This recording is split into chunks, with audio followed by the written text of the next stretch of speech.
Hello, everyone, and welcome to Genius Wednesdays. Today is Wednesday, June 17th. We are about a week away from our Collective Intelligence event coming up. We have a full house today. Not only do we have our head of market research back, Mr. Steve Kwan, has survived the riots in Chicago, but we have a lot of our speakers that are going to be joining us for Collective Intelligence to give their perspective on the market. So with that, Mr. Steve, I will kick it off to you. We've missed you, sir. Okay, yes, thank you for having me back. I'm glad to be back, and like I said, it was definitely a very once in a lifetime type of event. I mean, I hope it's once in a lifetime, like in Chicago, where I saw things that I never thought I would see, and when it's on TV, it seems surreal, but when it's businesses and blocks that you've walked on, and it's a little different. Let me share my screen though. So today's topic, everyone, I'm Steve Kwan, and it's going to be qualitative versus quantitative. Obviously, you can't drive a car filling it up with Bitcoin, and one can't eat Ethereum and milk for breakfast, nor do I see many people going to Starbucks to drink gold milkshakes, but realize that many, and I don't like to use absolutes because that's not right, but there's a large quantity of asset managers in various asset classes are purely quantitative. The days of a qualitative person kind of looking at something and then having a data-driven approach is becoming less frequent than, say, someone with multiple degrees in computer science, financial engineering, or is that not actually? But anyways, you get what I'm saying. The trading floor of many firms looks a lot different than it did 20 years ago. So we're gonna move through this quick. Why is he talking about these random things, right? Okay, well, let's take a look at this. This is Dow Jones, largest percent gains and losses. There's 20 of them here. So you can see the number 4 is March 24th. Now keep these dates in mind, they're important. Number 11, well, that was only a 2,000 point game, but keep in mind 2,000 points is 9%, so that's another topic. That's the closing statement. And oh, here, number 19, that was just a lazy 1,600 point rally in the Dow. So 3 of the top 20 occurred in less than 10 days. So pretty odd. I mean, that some of the smartest minds, and I would guess fairly well compensated people, got that fooled. I mean, I was one of them. I am one of them, except I don't get fooled nearly as much. And let's look at the top losses. Well, 1987, I could say, well, the Dow was only down 500 points that day. It was down 3,000 a month ago. And it's just kind of a misuse of statistics by, some media corporations, where I can make something sound a lot worse or a lot better than it is. And that's kind of what today's qualitative versus quantitative. As you can see, 3 of the biggest gains, also 3 of the biggest losses, March, March, March. And a close, that's kind of sad or odd that last week's 1,900 didn't even make the top 20. So moving on, 1932 was actually top of the list there. You get the point. Now, why is this guy talking about this? Do you mind if I bubble this up a little bit for the audience? Yes. To just piggyback off of what we discussed yesterday, the point that Steve is giving you all of this data here is essentially that the math doesn't add up when you're looking at this new market regime. We're getting reports and things look great, even though we know they're not. And so that's what Steve is diving into, is that What we're seeing and what the news reporting is right now most likely won't last. And so he's going to show you a bit of the math behind that.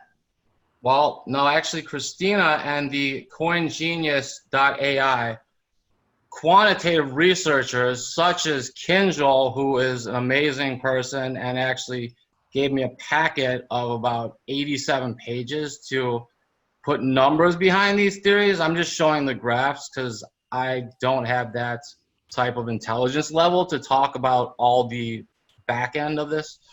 But I want you to look at all these charts. This is year to date of gold, silver, Bitcoin, Ethereum.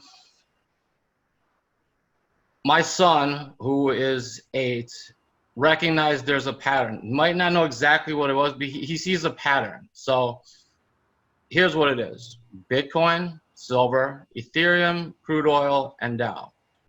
So not a super wide variety, but I just wanted to show. Now zooming in more.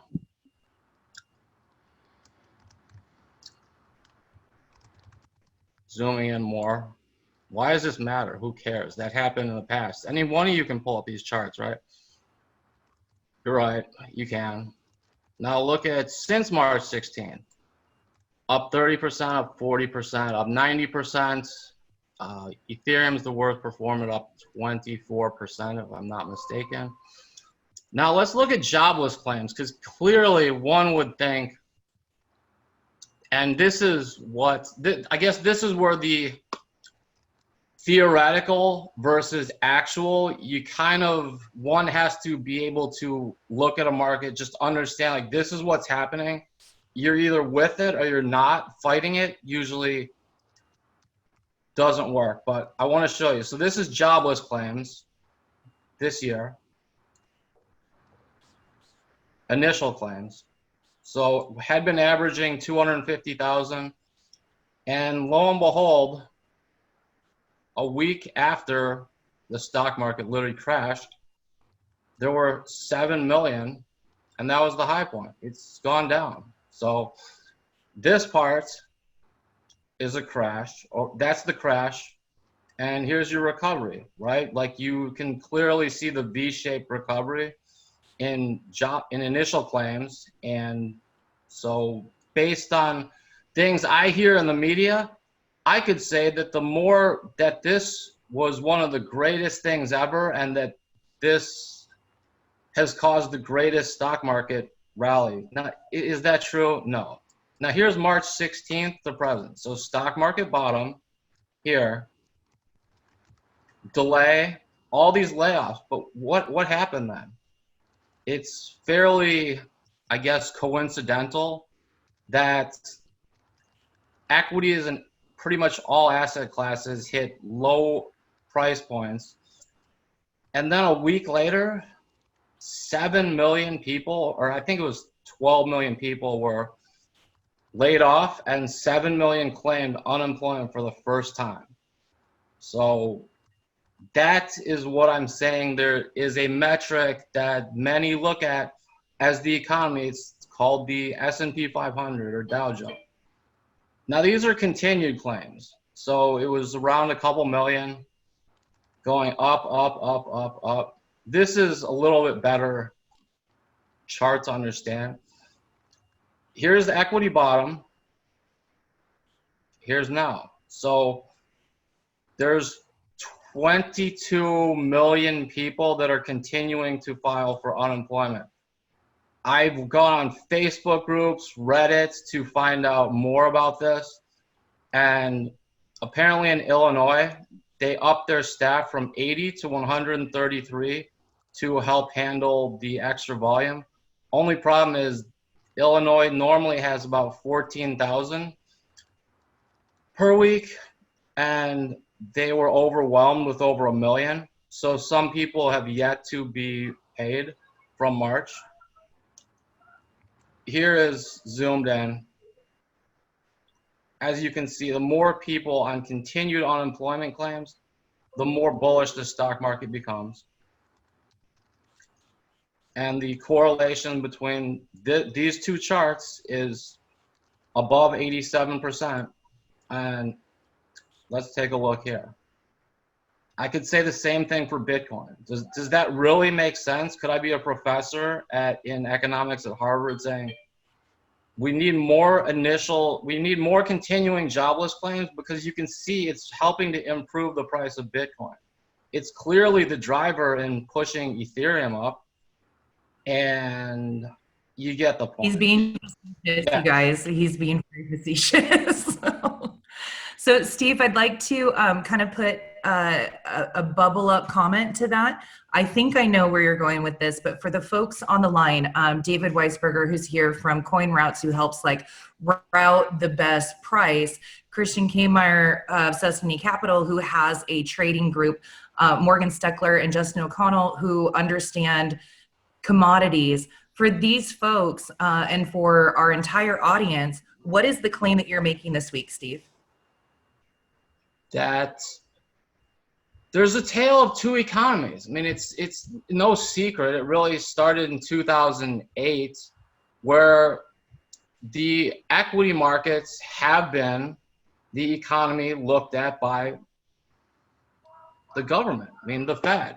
The Fed, you can clearly see, I mean, these are Fed numbers, and those are, CME charts. Like there's no opinions in those. I'm not saying that I think this. I'm just saying that based on those two charts, inverted, the more continued jobless claims there are, the higher the equity market goes. I don't actually believe that, but that is what that data shows. And that is my lead into my closing statement of how during this time of, I guess, unprecedented firsts, protests, rallies, stock market crashes, trillions in stimulus, prices doubling, a private spaceship going up in space, no sports, stay 6 feet away.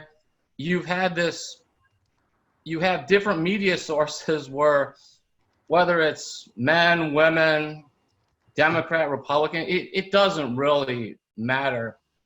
If you don't know the sample size, you don't know what you're comparing it to. Like I said, I can make anything sound correlated or uncorrelated. And as you can see, those two would prove it. And I welcome anyone to overlay those two charts. St. Louis Fred, continued claims versus any one of these. Bitcoin, crude oil, Ethereum, silver, and you'll come up with the same result. Yep, I hear you. Closing statement. These are some of the thoughts I'd like to open up to the crowd. With trillions in stimulus and millions of people actually leaving their house to literally hit the streets for, various issues that they've, now see important, or is it that they have more time? How would blockchain possibly help this? Well, you could set it up and it could pay the stimulus money to people on a timely manner instead of people wasting hours and hours and days and weeks and months trying to get that. You have a special token issued to someone when they have an encounter with the police, and basically they rate it on a scale of 1 to 10. If it's 10, no problem. If it's 1, then someone goes to talk to that person. I mean, there's ways to do things that are very unintrusive, don't put people on the spot, and get things accomplished. And on a smaller scale, how many new groups have popped up? I looked, and I won't even disclose the name, but a popular group has essentially had 40 copies of itself in terms of LLCs and LPs, and most of them are all in Delaware, where there's people trying to capitalize on people's feelings about the government or Black Lives Matter or Antifa, whatever is their topic, and people are giving money. Like, these people aren't doing it for free. Those donations go somewhere, but in a few months or a few years, whenever all this ends, where did it go? Like, was that donation good? Did it go to the right place? And you put it just on a blockchain. Like this isn't, I'm not talking about a coin. This is just put it there, and that way you can look, you can see, I can look. And there's really a lot less questioning, which makes people more accountable, right? That's one of the key words we've heard. And also blockchain, as far as I know, is unbiased. I mean, and people, I don't know, people don't know holders of coins and tokens. I mean, there might be rumors, but I've never had a wallet in front of somebody, and maybe you guys have. So I think in whether it's payments, voting, what have you, there's a lot of opportunities, and I don't think most are just coins and junky coins coming out that are going to moon or something like that, but the actual technology. So that's my closing statement. Christina, back to you. Thank you, Steve.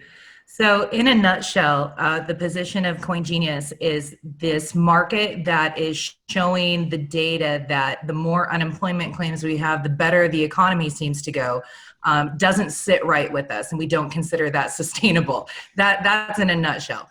The other bold claim that we would like to make is blockchain does not care about the color of your skin. It is a technical math-based solution that could solve for a lot of this. Steve brought up a lot of points just in terms of capital flow, but I'd love to hear from the rest of the roundtable, hear your thoughts around the markets, hear your thoughts around, do you think that this data is going to stay consistent, or do you expect a drastic change the way that we expect a drastic change?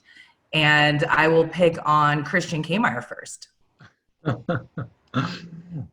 To be honest, I have very little opinions on markets overall. I think they have been mostly games for a long time because they're not really, haven't been related to the real economy for a long time, right? And that's just very obvious at the moment, but I think that was obvious for a long time if you think about the fact that most stocks move in nanoseconds. What does that do to the actual economy? It doesn't do a thing, right? It's irrelevant.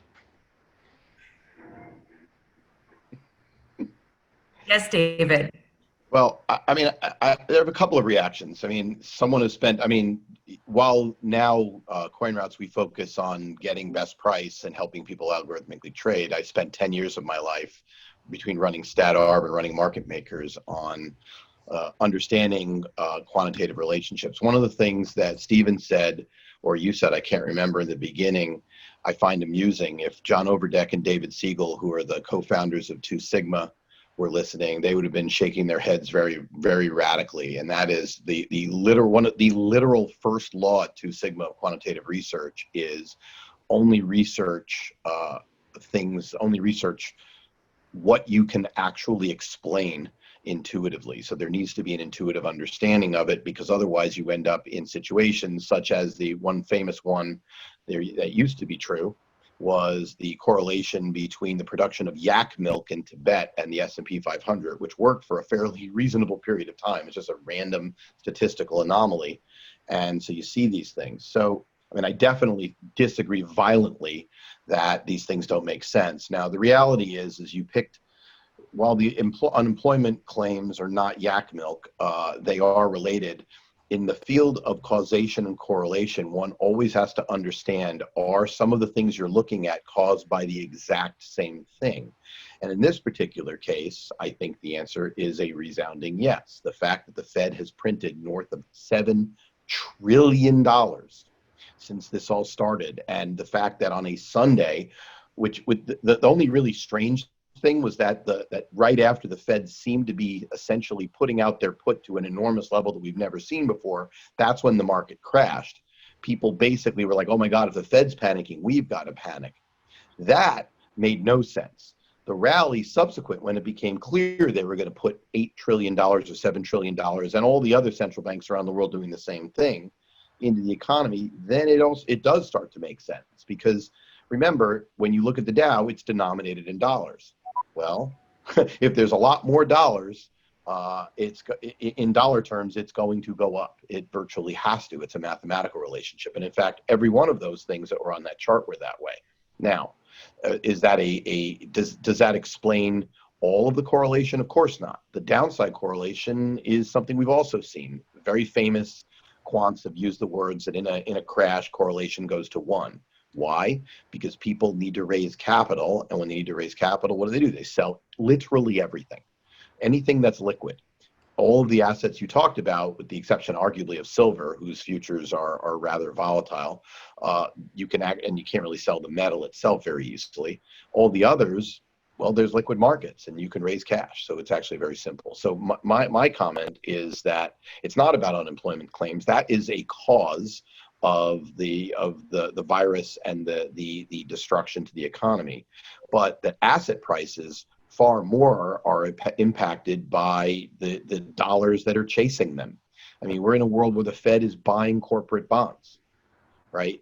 This is a big deal. And, I'm very bullish on things that are hard currency, both gold and Bitcoin and silver for that matter. Silver, because of the stat arb ratio between it and gold, is at an all-time high. So, one might think silver will bounce more. But David, I agree with you 100%. Just so you know, I agree with everything you said, and you're right. When somebody throws $10 trillion at something, if it doesn't go up, it's really bad. But I was just trying to show the point that if I show you those two charts and somebody was unfamiliar with both of them, they might actually think, oh, wow, those two have a huge correlation, which is why sometimes when I see, oh, my gosh, there was – Illinois' coronavirus deaths went up 100%. Yes, you're right. The first day there was 1, the second day there was 2. It did go up 100%, but I'm not going to tell you that second part, so I'm going to omit that but make it sound worse. It's like in 100 years, somebody will still have it. Please don't take anything I was saying as an indictment. I totally understand where you're going with this. I can't help but understand, but want to argue that that causality is extremely important here. The other thing that's really important here is time frames. Like anyone who's ever studied beta in the stock market, and this is kind of an important thing from a CoinGenius perspective, because people in the old days used to say, okay, well, why are you buying NASDAQ? Well, the NASDAQ stocks are higher beta. If I think the market's going to go up, they're going to go up more. One of the things you find out is beta is notoriously unstable and differs widely whether you're using a 20-day beta, a 1-day beta, or a 6-month beta. And so all of these statistical relationships, the magnitudes could be rather dramatically different depending on the time frame. So sure, Bitcoin's been correlated to the S&P for the last 3 months. Well, yeah, that's true. Not completely. Bitcoin's been completely uncorrelated to the S&P for the last 10 years. And it really matters what you're looking at. Right now, there's pretty good reasons why speculators are buying speculative assets at the same time and selling them at the same time.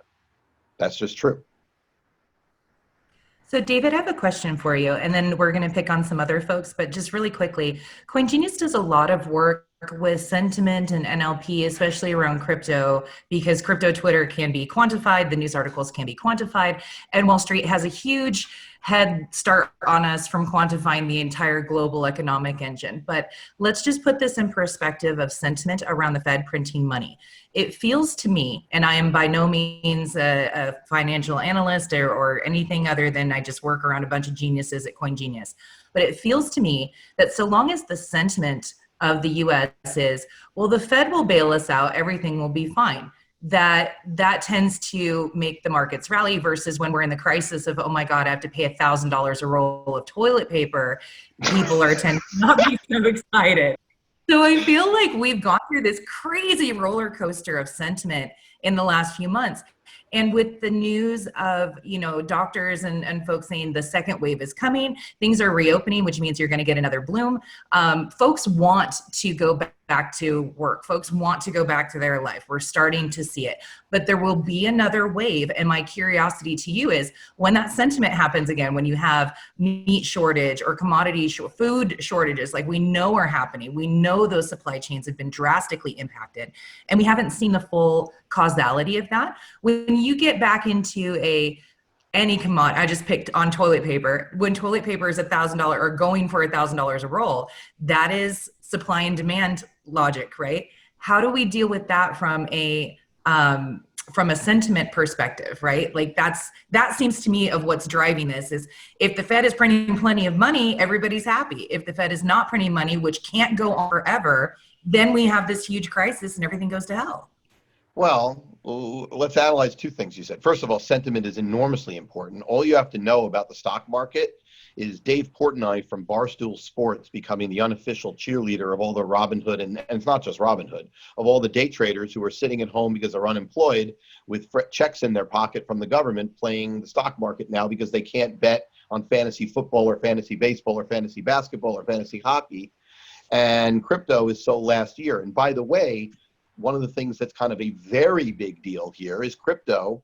All the people that allow retail to trade in it are, excuse my language, but they are ripping people the fuck off. If you look at what Robinhood for crypto or Coinbase, not pro, but just even Coinbase Pro for retail investors, or God forbid, Cash App, for buying Bitcoin. I mean, you're talking spreads that look like what equities looked like in the 1970s and 80s. Whereas equities now, you get to buy and sell for free. You buy and sell inside bid offer spreads that are in single digit basis points, and you get to trade inside of that because of the way market making works. So equities are a way better game for people to play than crypto if they're looking for similar size moves. And equities have been just as volatile as crypto. So you've seen a huge trend toward retail piling into everything from Hertz, which makes no sense, to Nikola, a truck manufacturer that may never ship a truck based on a fuel cell, becoming a multi-billion-dollar company. You see these things. It's no different than 2017 with ICOs. It's the same shit, only it's cheap and easy for people to move in and out. So if you want to know where markets are going, sentiment is probably the single best indicator you can use. And that's true for the equity markets. And crypto will catch up when equities get more normal and people go back to work. But the narratives have changed dramatically. The narratives for equities are, yeah, there's a lot of money sloshing around to buy it, but they're getting more and more expensive. The question is at what point does that expense take hold and become reasonable? That same narrative when it comes to Bitcoin is undeniably bullish. You had a halving to the point where Bitcoin now is an inflation rate less than or around the same price as gold and less than the Fed target. And people predicted their network would collapse. Well, we've just seen statistics over the last week that the network difficulty of mining in Bitcoin had its greatest single rise in a long time, 15% up, which is indicative of the fact that the network is doing perfectly well at this new level. And so now you have a sustainable thing that's hard money, and that narrative is dramatically better than it used to be. So eventually they will move apart. Ari Paul, who runs or is one of the investment strategists from Block Tower Capital, pointed out, and I always give him credit because while I knew this was true, I hadn't really thought about it. In 2008, gold moved in lockstep with the market down for 3 months before people realized, wait a minute, they're quantitative easing and this should move gold higher. And it started an epic run at that point. But it took 3 full months for it to delink. Don't be terribly surprised to see some of the narrative differences delink now. It will still show up in sentiment, though. It will just be differences in sentiment between assets. So that's my comment to your comment. I hope that was sort of what you were looking for. It is. Thank you so much.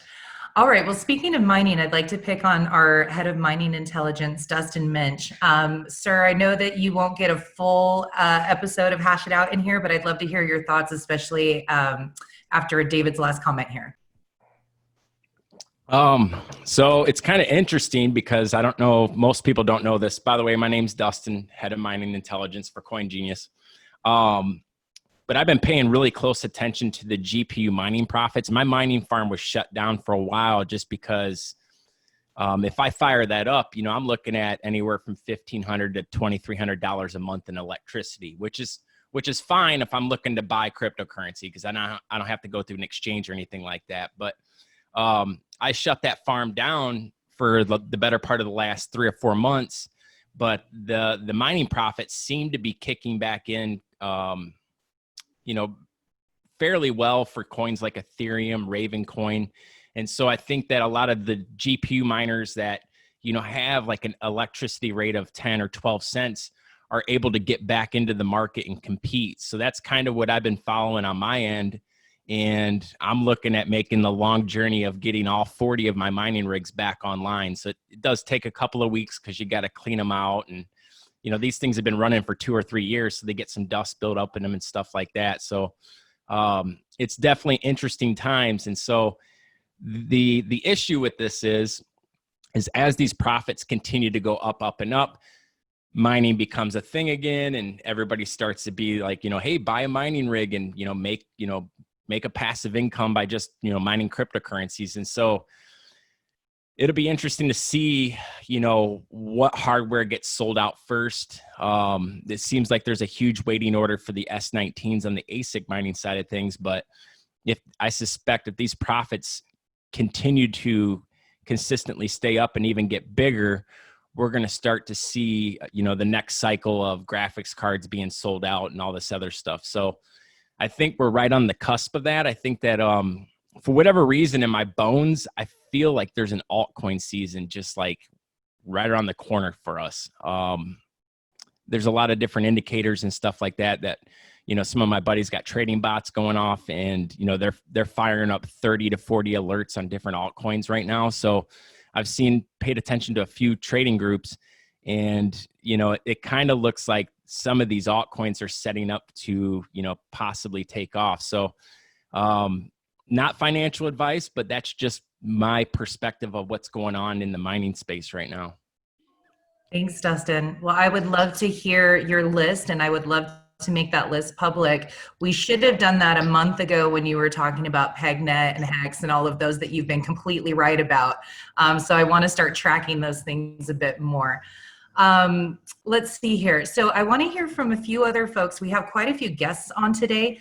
Brandon Cooper, I'd like to pick on you, and then I think I'm going to be picking on, oh, it looks like he dropped off. We have some other folks here on the line. Warren Whitlock is here with us. David Gockstein is with us. It looks like we lost Morgan Steckler and we lost Sam. But really quickly, Brandon Cooper, you're kind of the king of bots. Dustin mentioned bots.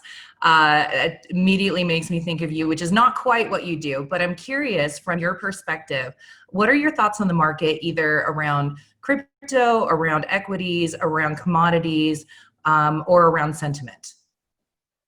To be honest with you, to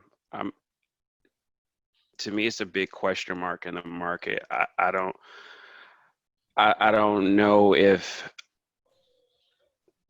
how can I put it, with the current landscape of where everything is going, because I read an article about the dollar crashing with Donald Trump. They're talking about how they're trying to move everyone into cryptocurrency.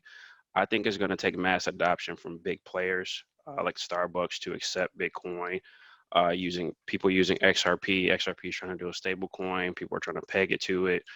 XRP checks is coming up. These are things that they're proposing to go on the XRP ledger. I believe XRP is the one that is going to change everything in the landscape, in my personal opinion, for the markets. Because of the bank's penetration, I know they just recently made a pivot. Ripple announced the pivot, how they're going to more SMEs. So I think that's going to change the landscape for that. How it ties into commodities and such, I'm not really sure what that looks like, to be honest with you. But I do know that people are migrating from foreign exchange trading. Those people who are used to Forex and stock are going to come over to the crypto markets, and then that's where we're going to see more mass adoption with altcoins. I believe that the big players that are going to see significant change will be XLM, XRP, Cardano, I think are the next ones coming up. I'm a big fan of Link. I think Link is really, really solid. They're, especially with what they have circulating and their total supply, they'll be one of the big players because of their interoperability of their system. But hopefully that answers your question best to my particular knowledge, because I'm more so on the crypto side. But Brandon and Christina, I want to just share one thing. It's kind of here. A picture is worth 1,000 words, right here. People that want mass adoption, here. Here you go. Mass adoption, right? Bitcoin's too expensive. I can't buy a whole one. You've heard that, right? I don't have 10,000. How about this? That's my son. That's Coinstar at the local grocery. And you can get, gift cards. I don't know if they actually give cash anymore, but look what else you can get paid in. So as long as you deposit, I believe they charge 9%, so not exactly the best value, but if there's a person that has $5 or $10 in change, they literally can put it there and get a little slip with keys, and what they do with it from there. So amazes me that the biggest, definitely the well capitalized, you can literally put your loose change in this machine, and then you can actually own some crypto, also known as Bitcoin, and that's it. But I just felt it's available to all. I don't know if they're in every city, but there you go. You know what So this, thank this you you know, for I was bringing- gonna, yeah. sorry, I was just gonna add, you know what this reminds me of? This reminds me of the old Thomas Cook commercials. And in the 80s, there was an ad about like this couple that had gone somewhere in the Middle East, and they find some little kid and they'd lost money or access to money. And he was like, ATM, fix everything. And so he takes them to an ATM machine, right? And really that's kind of some of what you're seeing here. I mean, I'm helping some of the folks down in North Carolina with a project called Cryptolina, which is trying to roll this out to just basically mainstream folks. Just maybe some airdrops, a bunch of tools that are going to get put hard wallets or things like SwissKey that Kyle Kemper's been pushing, or a Tangem hard card into people's hands. I want to address some of the stuff that Brandon had talked about. We are seeing capital volatility out there. I think the play that Starbucks is making is reasonably dangerous, because Starbucks' first play is not XRP. Starbucks' first play was looking at the Chinese digital currency stateside, and not just the national security issue, not just what China's been doing in terms of genocide of Muslims and Christians, not just what China's doing in terms of the South China Sea, incursions into India, a variety of other things, cover-ups from COVID. But you're talking about utilizing a foreign currency in ostensibly what is the fourth largest bank in the United States, which is the Starbucks card. Okay, that's how much capital is actually inside of those stored value cards, because they're auto refreshing off of people's banks. The XRP thing, though, I think algorithmically is very interesting. Santander Bank, Banco Popular, a variety of other banks, going back 2-3 years, have actually integrated that inside of their digital wallets, so to speak. So you can look at your bank balance, but you can also have some accessibility to the XRP network. Not that you can necessarily do anything with it, but it's pretty much ready for regulations to come into play. And then what's going on inside of the European space right now, specifically with Swiss and German players that are moving towards XRP and sort of XRP legitimization. The larger challenges I think that we're going to be looking at are, one, what is the use case for utilization where you've got large cash economies? And I think what we have to look at is the pop-up shops. We've got to look at sneakerheads. We've got to look at the fashionistas. We've got to look at the Etsy folks, people who are basically spending tremendous amounts of capital on smaller goods and kind of running these exchange economies that are out there. You've got Instagrams that'll pop up and they'll be selling first season Yeezys for $7,000 to $15,000, and then you have some kid walking out of a rented Airbnb with a stack, maybe about yay thick. I don't know if you can see that, but like yay thick, just folded in half of $100 bills. The necessity to put these ecosystems and these payment systems in place are needed. And then I also just want to touch on something that I was talking about on Twitter the other day, and Gokhshtein, I'm not sure if you saw this, but it's what's going on in India and in a couple of the other players that are out there. A lot of people are concerned about the tax implications. A lot of people are concerned about the adoption curve implications. I think a lot of this is looking at crypto the same way that you looked at M-Pesa, right?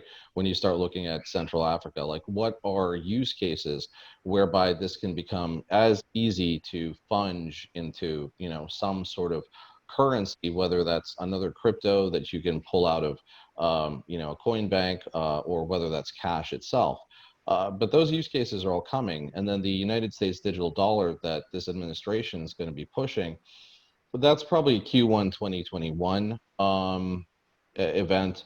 What I can tell you from sitting on the Council Exchange Board of Trade is that we are looking at blockchain-based systems that are going to be dropped from the federal level down from the Office of Management and Budget. But the remainder of this is really going to be dependent upon people like Caitlin Long, some of the special purpose banks that are out there, and some of the use cases that I think we're going to get coming for consumers. And, that I think is actually part of the long, which needs to become more of an adoption curve in order to really move this forward. I would agree. Awesome. David Gockstein, are you still with us? Okay, I tried. David, if you can hear us, we'd love to hear from you. In that light, Oz, that was a lot of information. And I know that you've brought up a lot of that, in previous calls. Does anyone have any immediate feedback, rebuttals, or opinions to Oz's statements?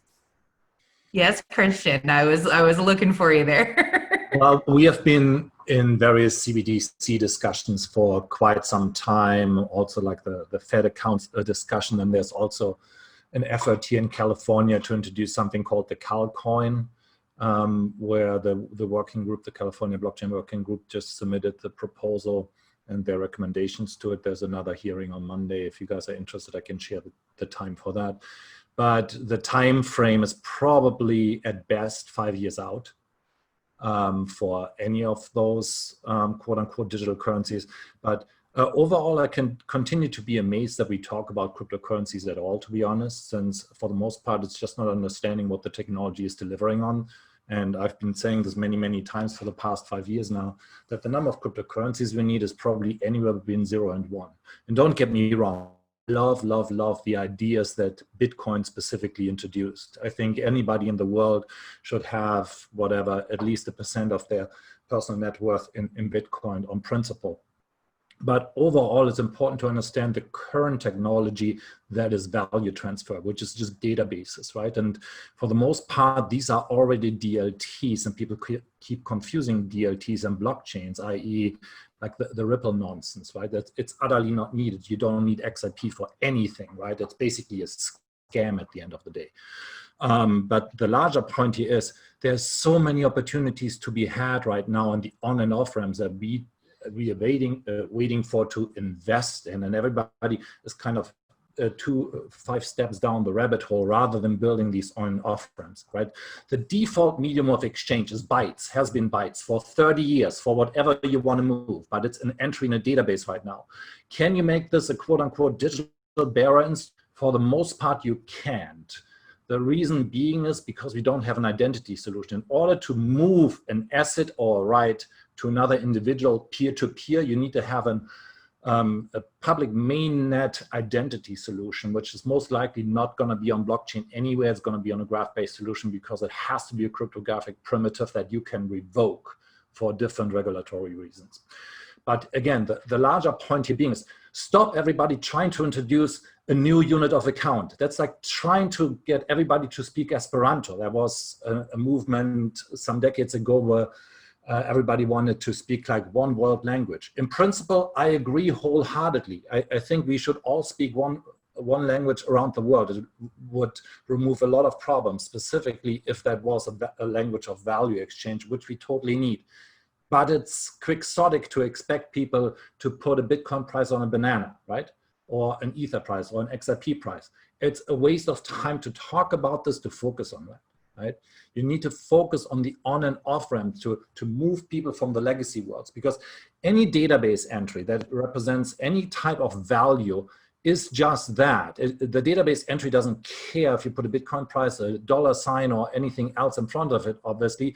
And in principle, it moves at the speed of light, obviously, because it's a byte. So the question you need to ask yourself always is, what does your entry in your database represent? Does it represent value? Does it represent debt? And how fast can you move it? And your task as technologists is always to move it faster, right? Because at the end of the day, what the technology delivers on is to avoid the middleman, avoid fees and friction, time, and so forth that are associated with the middleman.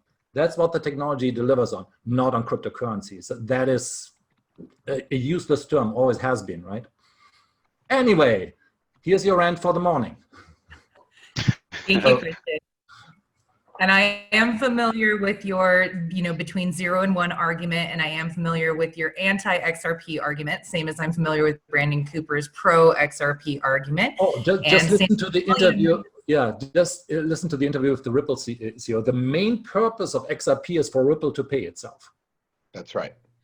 That's the main purpose. Yeah, If you want to hear Christian and his views, you can come to Collective Christian, you're the Intelligence first on person June that actually 25th. said that besides me. I mean, it's a funding mechanism. Like, It is. I don't think it's a scam. It is what it is. Like, Ripple Labs is a phenomenal company. I wrote a piece about them. I commended their technology, but that's Ripple Labs. Yeah. By owning Ripple Labs, and if I own XRP, I don't own Ripple Labs. That's all I'm saying. Like, Hey, Just Steve, Ripple So Labs it's going to be is a great very company. interesting to see what happens because I'm with you guys on that. They could be using XRP as their ICO in a sense, and then they can take Ripple public, Ripple IPOs. That's where we're really going to see how, because they own what?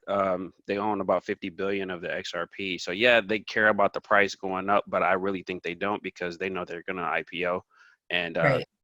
RippleNet is the secret sauce. If someone asks me if I could own Ripple or if I could own XRP, I would definitely say I would side with Ripple all day long, for sure. Correct. So it's And going to be Christina interesting to had see. the best, I guess, analogy for those that may not be familiar.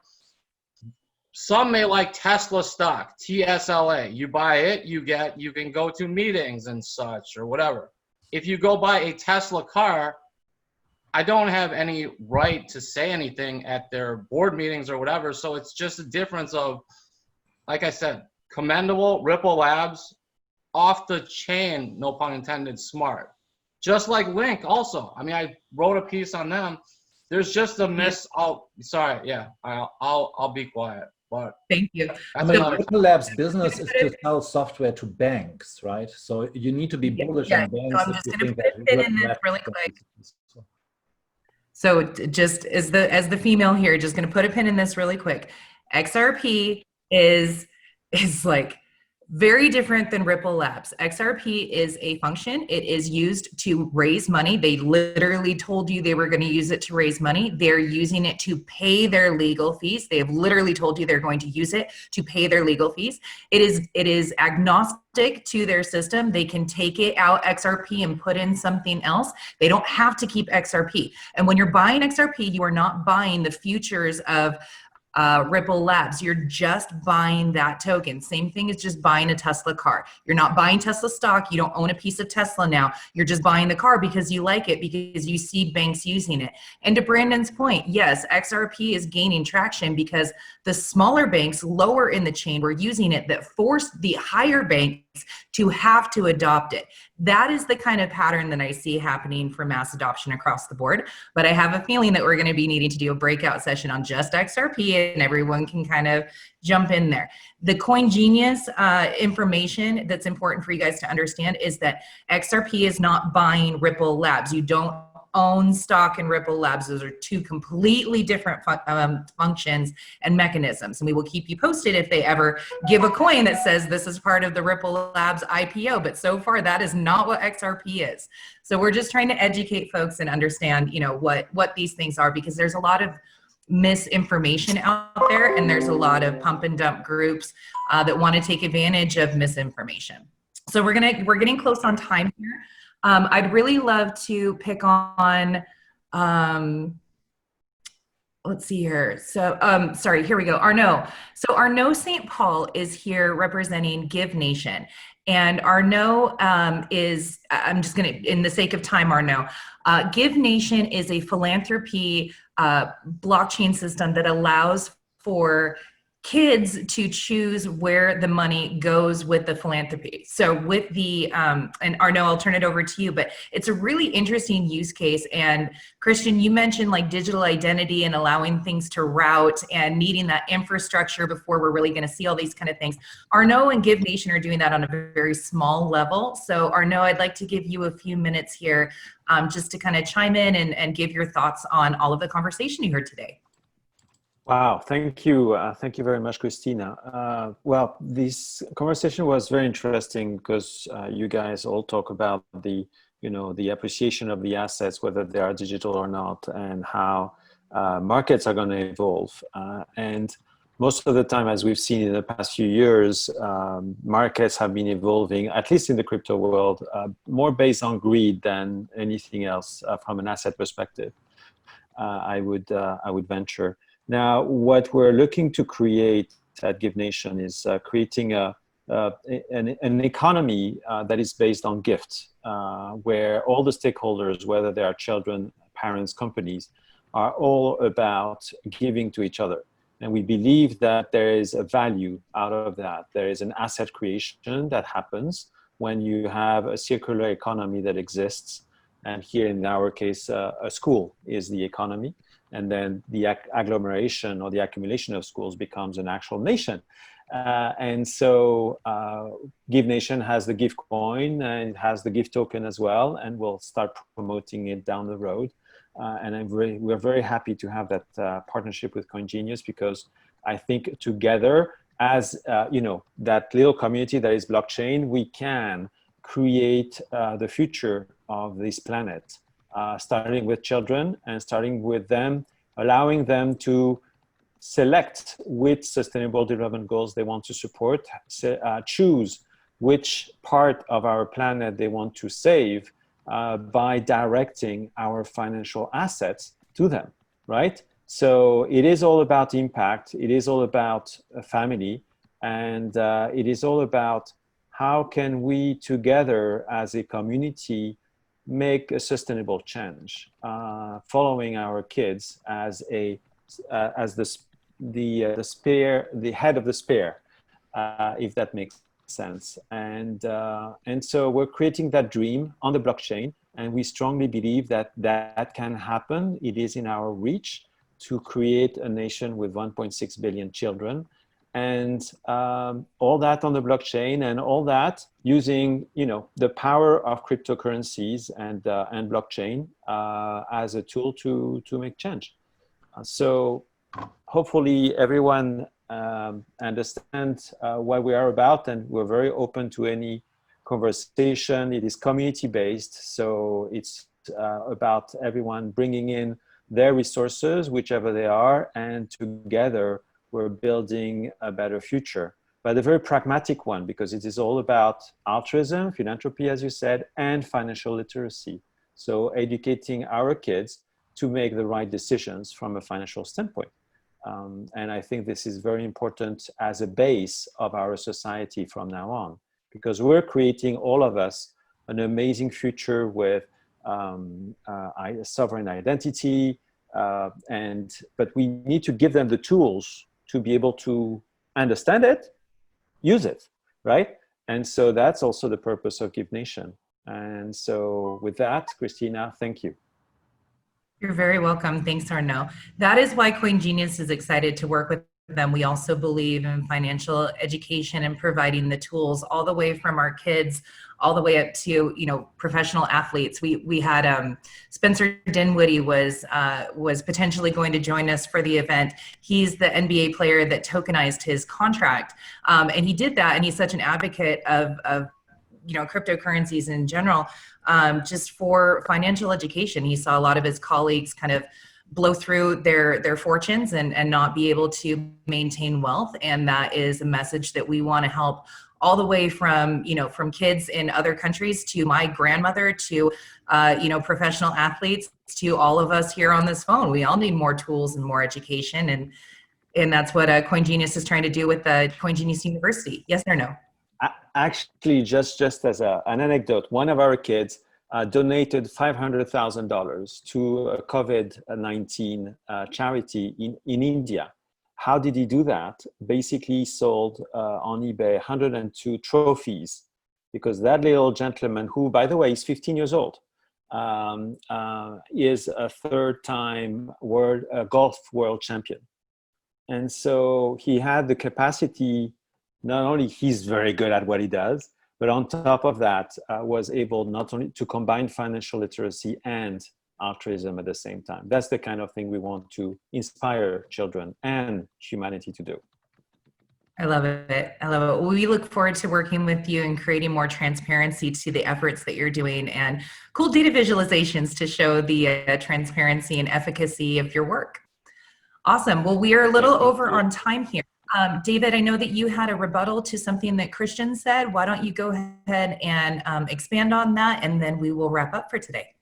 Yeah, it wasn't really a rebuttal. It's more of a thing. I think Christian's right. You know, I think 0 and 1. I think there are other use cases for crypto. I think smart contracts are a use case. I think there are other things. But be that as it may, the notion that Bitcoin can't be the price of a banana is actually a really important line in the sand. I think that he's right. At the end, if in fact it ever could become the price that people start using for consumer goods, and if you talk to people in certain economies with currencies that have collapsed, it already is. But if it ever becomes sort of mainstream, that's the point where you know Bitcoin's market cap is probably beyond the market cap of gold. As long as it's incredibly volatile and is a speculative asset, probably doesn't work for that. So I've often made the comment that Bitcoin trades like an option on its own adoption. And I think that's why, that sort of explains why it is the way it is. But I think Christian's point, it's not a rebuttal to it. I actually agree with him. I think that that's a very important point, which is to say, if it ever gets to that point, then it will be worth something very, very important, which is a non-sovereign store of value that governments can't manipulate. But his point is right. I'm not rebutting it. Yeah, I mean, if you stay with the metaphor of Bitcoin mining, then we never built the minting function, right? And today, we still don't have what the actual title of the paper is, which is peer-to-peer cash with all its properties, right? Because obviously it takes time and there's a fee attached to it if you move a Bitcoin. Well, yeah, although keep in mind that the amount of money that banks charge and the time it takes to move money is still, you could drive a truck through those margins, which is why Ripple Labs does what it does and yada yada. But yeah, just look at the title, Exactly. peer-to-peer cash, right? I can't just give you $100 note, etc. There was no fee attached to it. Yeah, I think for this is now why everyone's we'll see worried about stellar skyrocket. Sorry, David. Yeah.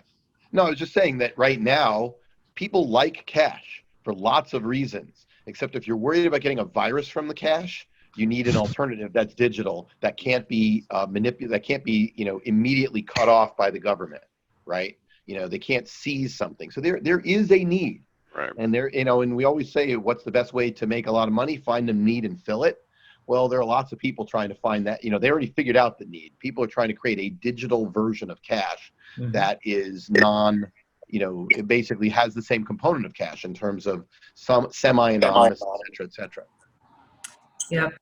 I wish that Sam hadn't had to drop off, because she's the authority in my mind on stablecoins and the stablecoin economy and why we need stablecoins to kind of balance out all of that, which Christian, I see you already. So I very much, this is after even the April conversation, right? So after the April conversation about Christian, I was like, I'm going to get Christian and Sam and some other folks in a room, and we're just going to hash this out. We're just going to go toe to toe until we figure out what the real answer is. And then we will all take it, and CoinGenius will put it on a silver platter and give it to government and say, ding, we found the answer. But it's going to come down to Christian and Sam going toe to toe. That's how I'm going to unlock this. Awesome. Well, thank you guys so much for joining us today on Genius Wednesdays. It was an absolute pleasure to have you guys here and hear your feedback. Steve and I tend to get in the weeds on a whole bunch of stuff, but it was great just to hear everyone's contributions. Thank you for being here today. I'm so thrilled to have you all participate in the conference that's coming up next week on Thursday and Friday, the 25th and 26th of June. And it's going to be a 2-day conference. For those of you that don't know, you can get your tickets on coingenius.ai right now. That is a $99 ticket for all of the VIP events. Day one, the panels are free and will be rebroadcast out to, we're trying to hit 10 million eyeballs. I'm working on it. So there's going to be a lot of activity. And then day two, is the networking breakfast, all of the CoinGenius breakout sessions, so those 30-minute sessions where each one of these speakers dives deep into their passionate subject matter expert topic, teaches the audience, and then gives audience participation Q&A. So that's where that $99 is going to, is your ability to ask these experts your burning questions. And then CoinGenius has other tools after the conference to give you guys access to these folks as well. So very excited there. And then just a quick plug, if you need to get a hold of the Coin Genius team, you can do that through our Discord channel. You can tag me at @GirlGeniusXP or any one of our team members here. So with that said, thank you everyone for joining Genius Wednesdays. We look forward to having you back for another Genius event soon. Thanks everyone. Awesome. Have a good one, guys. I guess. Bye. Thank you, everyone. Great job, as always. Thank you.